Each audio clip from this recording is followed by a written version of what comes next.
Manano mbola tsara atsika jiaby manaraka hatrany ty fandarina zany malaza ity. Rehefa mafampana tahaka izao ny toe-draharaha politika na firenena aiza na firenena aiza dia ny fanjakana no misahirana voalohany mitady izay fomba hanakonana ny ady hevitra politika mba tsy hahatongavan'izany hivadika ho fahasorenana na ho alahelo-bahoaka ka hitarika ny fanesorana ny fitondram-panjakana eo amin'ny toerana.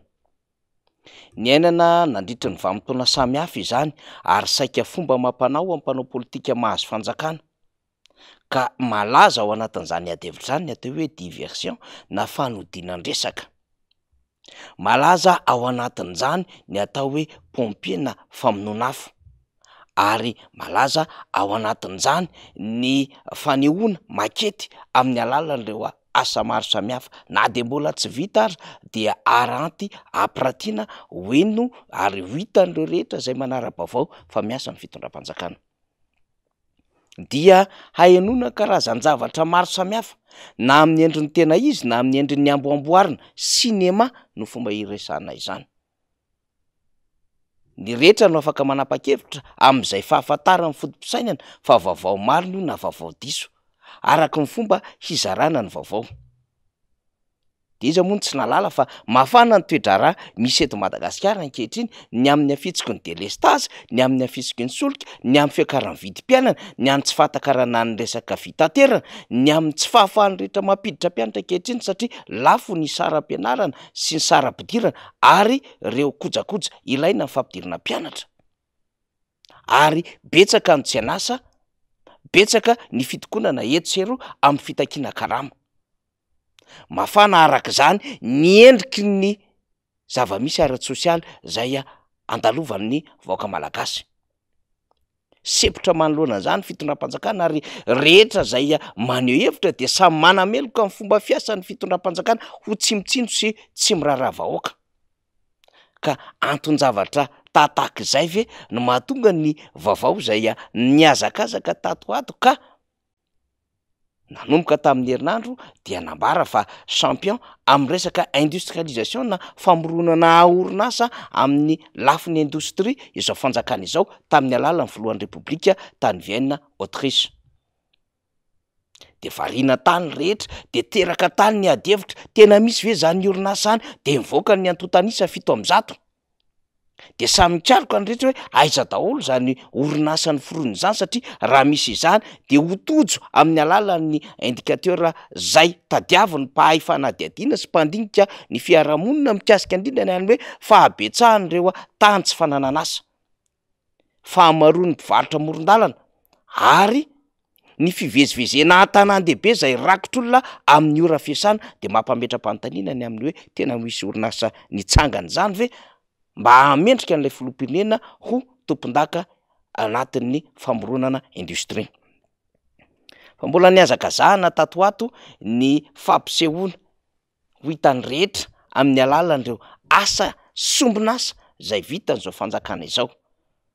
Ka rehefa voaresaka tamin'ny lafin'ny RN13, voaresaka tamin'ny RN10, voaresaka tamin'ny RN5, voaresaka tamin'ny RN5A sy ireo lalana marobe izay mila fanamboarana dia naseho kely indray aloha ny lalana Ambilobe Vohemara mba ho hitan'ny rehetra fa efa mandeha izany lalana izany amin'izao fotoana izao.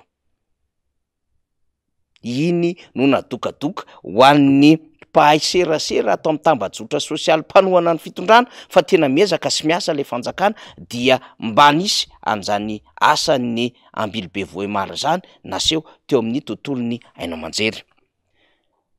Mbola ao anatin'ny fanodinana-dresaka ihany sy ao anatin'ny izay hoe fampisehoana fa miasa amin'ny fitondram-panjakana izay dia naseho an-tsary mihitsy ny sary Miami ilay projet amoron-dranomasin'ny Tamatavy na dia mbola tsy vita ary fa navoaka ho hitan'ny olona ny amin'ny hoe efa mandeha efa mahomby ny asa.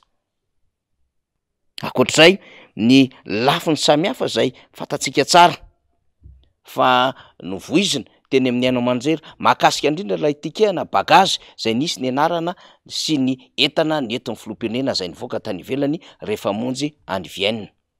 Dia lasa ady hevitra be zany amin'izao fotoana izao dia noresahana mihitsy tao ambadika izany ady hevitra izany fa nisy fikasana ifofony hain'ny filoham-pirenena dia nisy sary miverina tahaka n'ilay Apollo zay nalaza de nalaza izany tamin'ny heritaona.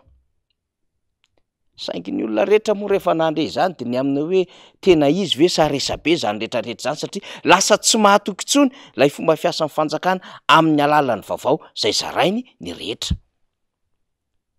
Manam-boninahitra maromaro sy sivily maromaro no voatontonina tamin'iny Apollo 21 iny, kanefa dia basy anankiray no hita.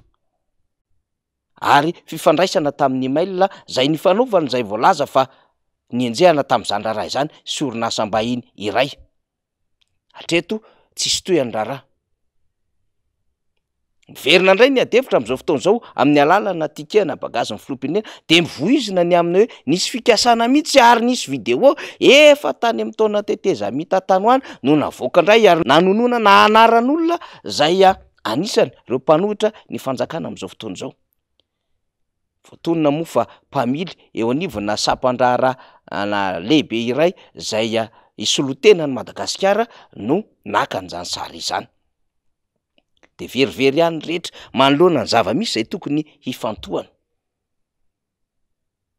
Kanefa na izany na tsy izany aza dia tsy mijanona tsy akory izany fanodinandresaka izany. Manoloana ny fahasarianina ihany avoaka amin'izao fotoana izao. Fa mbola tonga indray izany tamin'ny alalan'ny filazan'ny fitondram-panjakana fa hanangana gymnase ahazaka olona mahery ny 7 arivo hiatrehan'ny tanora malagasy lalao iraisam-pirenena. De farany teo ireny rehetra de ny aminy hoe hanatsahatra ny fanaovana ny fialan-tsasatra ny eo anivon'ny mpanatanteraka amin'ny alalan'ny governemanta. Zany hoe tian'ny fanjakana aseho amin'ny lafiny rehetrarehetra mihitsiny zay fomba ahafahana mametraka ny diversion, mametraka ny resaka famonoana afo ary ny fametrahana victimisation ao anatina trangan-javatra zay mafy sy miseho ankehitriny. Ka tsy hifatohan'ny vahoaka ao anatin'izay tranga maharary azay no antony mapotra amin'izao resaka ase adefitra rehetrarehetra izao. Fomba fiady ara-politika izany ary fomba fiadin'ny olona marefa ora-pitantanana ka tsy de mahagaga ny rehetra intsony. Ary efa filma sy kapila efa goaka hozy ny rehetra raha ohatra ka zay no kosehana ao anatin'izao raharaha za rehefa miverimberina sy any ambavany rehetra zao ho amin'ny fomba fiadin'ny fitondram-panjakana rehefa te hanakona fahasairana iray de mivoy lafin-javatra maromaro. Tsy atao mahagaga zany fa na izany na tsy izany hiverenana ny tenin'ny ambasadeur volony Europeana fa tsisy adevitra fa tsy maintsy mifampiresaka ny fitondram-panjakana amin'ny alalan'ny dialogue na amin'ny alalan'ny concertation nationale zay fomba iresahana azy, satria misy zavatra marobe zay mamparefo, mampandringa ary mampienjana ny lafin'ny fitantanana ny firenena ankehitriny.